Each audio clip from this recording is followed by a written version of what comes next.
Hey guys, my name is Denver Riddle. I'm a colorist and filmmaker, and if you're wondering how can I make the look of my films stand out through color grading in Premiere Pro CC and make my films look big budget, well, I'm gonna reveal that here in this beginner crash course using the Lumetri color tools found in Adobe.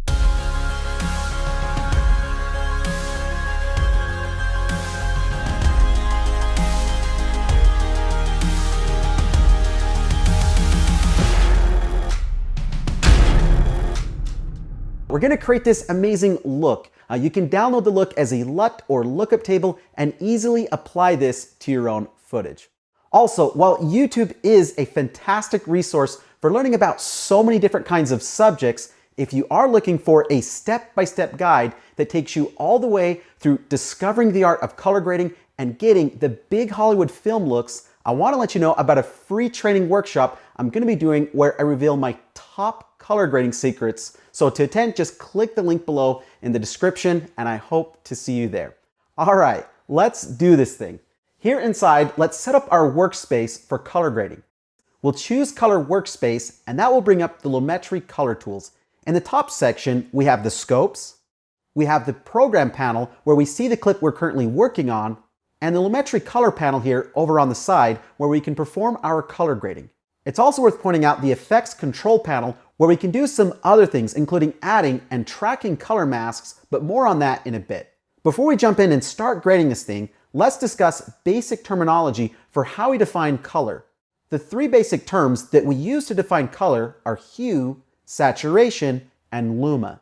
Hue is the name we call colors, saturation is the intensity or vividness of a hue, and luma is the brightness or shade of hue.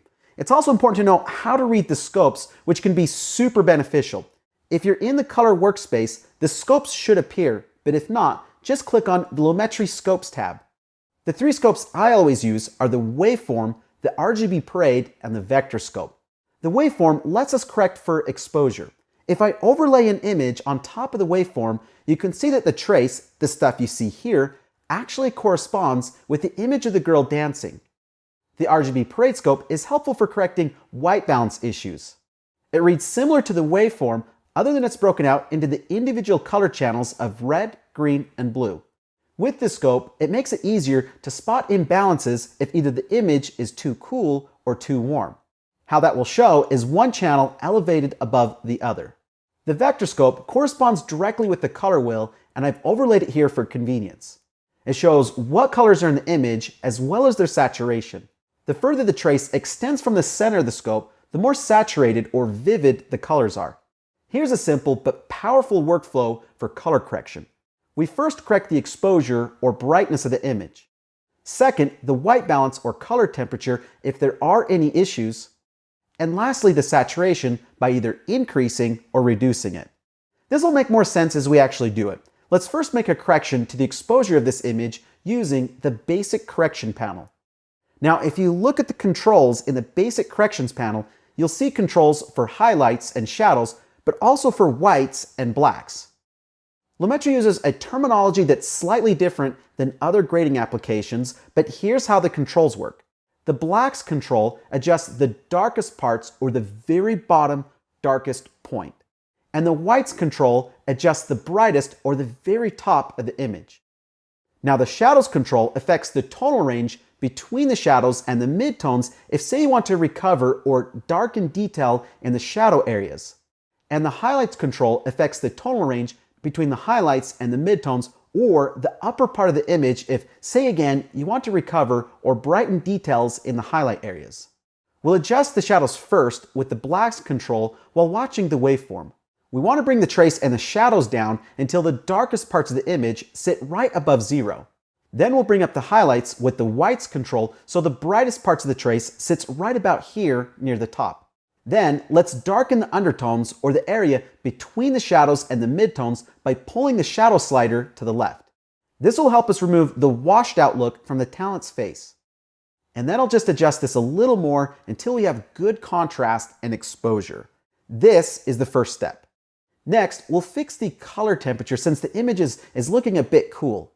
Looking at the RGB parade scope, you can see that the blue trace is elevated above the red and green. Our goal is to neutralize or white balance the whites, and we'll want to find something in the image that is white. In this case, we're going to use her sneakers as a reference. Now, we can do this manually with the temperature and tint sliders, or we can save some time and use Premiere's Auto White Balance selector. To do that, we just need to select and click on the white part of the image, and voila! The temperature and tint sliders automatically move to white balance the shot, and the traces are aligned in the RGB parade scope. Now, if for whatever reason we're not happy with the result, we can still manually adjust those sliders to our liking. In this case, I think we can warm up the image a little bit. And that's the second step. As our final step, let's boost the color a little bit by increasing the saturation. And here's what the clip looks like before and after the correction. Pretty amazing, right? On the next shot, we'll repeat the same procedure, going for a nice balance of exposure with the blacks, whites, shadows, and highlights controls. The color temperature in the shot looks off too, so we'll use the white balance eyedropper, this time over the truck in the background. I'll then refine it a little manually. Lastly, we'll just add some saturation. Moving to the third shot, we want to match it to the first shot for obvious reasons, since this is pretty much a wide version of the same scene. To give us a good starting point, let's copy the correction from the first clip to this one. We'll go to the first shot, select it, and use the keyboard shortcut Command-C if you're on a Mac, or Control-C if you're on Windows, and we'll then go back to this clip. We'll right-click on it and choose Paste Attributes from the drop-down menu. We'll make sure the Lumetri color effect is checked and click OK. This copies the correction and gives us a good starting point, but you'll see that we still have some matching issues. The image is too dark. To help with matching, we can go to the color wheels and match panel and activate the comparison view. Now we can see a side-by-side comparison of our clip and any other clip in the timeline. There are also vertical and horizontal split options, but we'll stick to the side-by-side option. Now here's the really cool thing. In the side-by-side view, we can compare them visually and in the scopes to make matching a breeze. To match the traces better, we'll bring up the general exposure using the exposure slider, and then bring up the shadows with the blacks control. We can see now in the waveform that both traces look like they're at the same level. That's a nice looking match. Now let's disable the comparison view option. In the interest of time, I've already gone ahead and performed color correction to these remaining clips. But in this last shot, you'll see that the yellow pole looks greenish compared to the ones in the other shots. Well, what's really cool is that with Lumetri, we can fix that one color. So let's open the HSL secondary panel, and then with the eyedropper, let's click and drag through the pole to qualify it. To see what we've selected, let's turn on the highlight feature by clicking here. Now clearly our selection isn't enough, so let's improve our selection with the hue, saturation, and luma sliders. Then add just a little denoise and blur to soften the key. Okay, now let's turn the highlight feature off. We'll then drag the color wheels control until the pole loses that green tone. And bam! Dunsky. As a final touch, her face is looking a little dark, so to lighten it, we'll accomplish that using a mask, where we're effectively relighting the scene, something really cool that we can do in post. Now, in order to do this using Lumetri, we'll need to add a second instance. To do that, go to the project panel, we'll see a double arrow located at the upper right side. Go ahead and click on that and choose Effects from the drop-down menu. Once we find the Lumetri color effect, we'll drag it to the Effect Control panel. And this adds a second instance of Lumetri where we can now use a shape mask. I'll go ahead and add a mask and size and position it over her face like so. I'll then add some feathering so this doesn't stand out too much.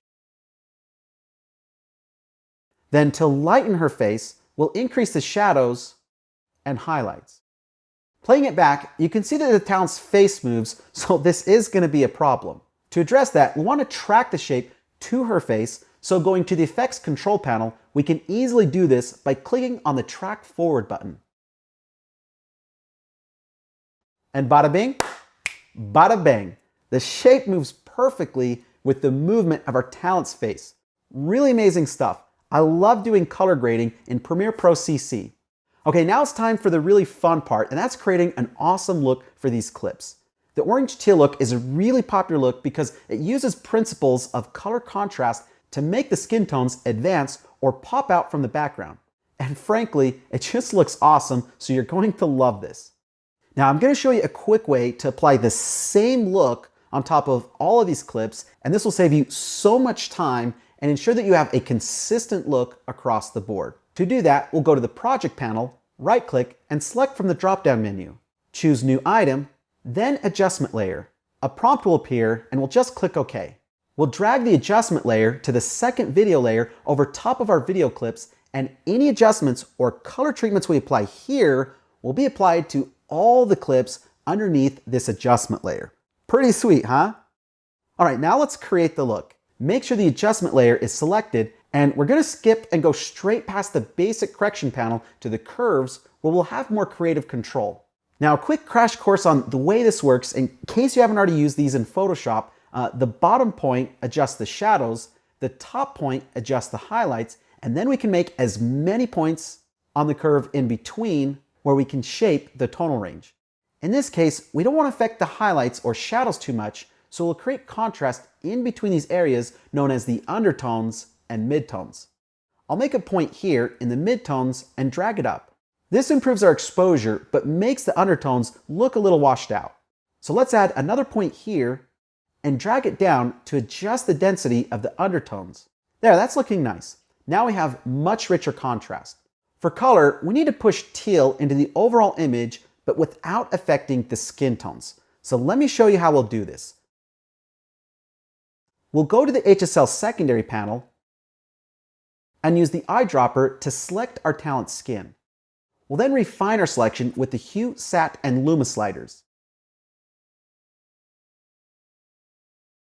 Then add some denoise and blur for good measure.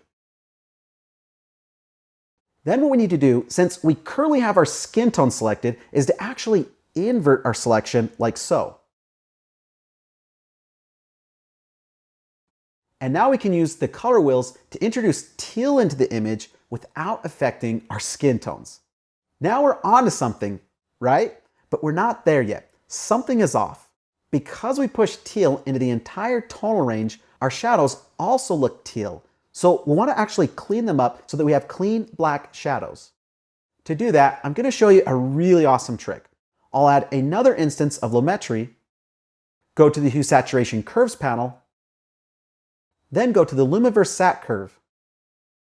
Now the way this tool works is the shadows are to the left and the highlights are to the right, and then anywhere that we place points on the curve, we're able to adjust the saturation for just that part of the tonal range by either pulling up to increase the saturation or pulling down to decrease it. So this is a really cool way for selectively reducing the saturation in the shadows without affecting anything else. So we'll place a point here so that nothing above is affected, and then we'll drag the left point all the way down to reduce the saturation in the shadows. And voila, our shadows are nice and clean, and the skin tones and everything else above keeps their saturation. If I toggle this instance of Lumetri off and back on, you can see the difference it made in pulling the teal just out of the shadows on the wall, her hair, and the trash can. Okay, so don't forget that cool trick. Now, just to play with these yellow pulls, to have them have a more closer match to her coat and her skin tones, going for more of an orange teal look, we'll go to the Hue Saturation Curves panel. And under the Hue vs. Hue curve, we'll use the eyedropper to isolate just the yellow range and drag it up to introduce more warmth into the pulls.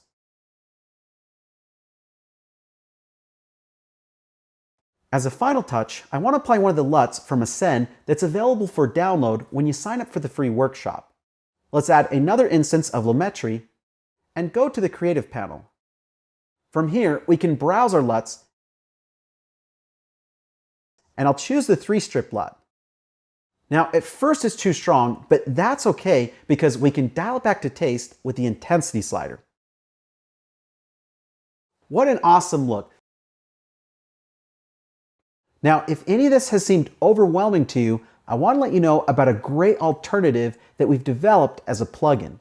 For content creators who don't want to specialize as a colorist, but still need a professional look with on-screen grading, Lightroom style controls, false color mode for landing the correct exposure, and real-time previews with LUTs and presets, you can find out more about Cinemagrade. I'll have a link for it in the description below.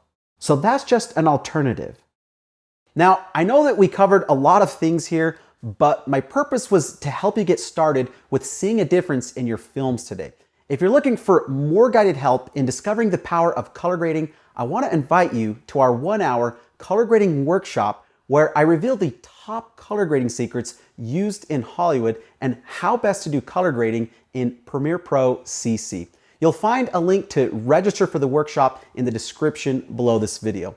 In the web class, I reveal how I went from being a wedding videographer down to 0 wedding bookings during the recession of 2008 to improving the look of my films and landing client work with some of the biggest brands like Facebook.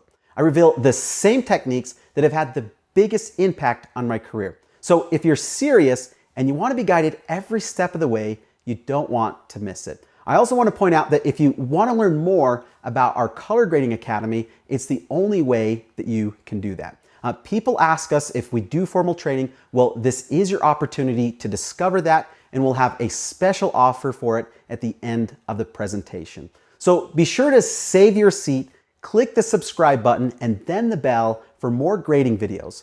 I hope that you enjoyed this beginner crash course as much as I enjoyed creating it for you, and I look forward to seeing you at the training. Have a great day.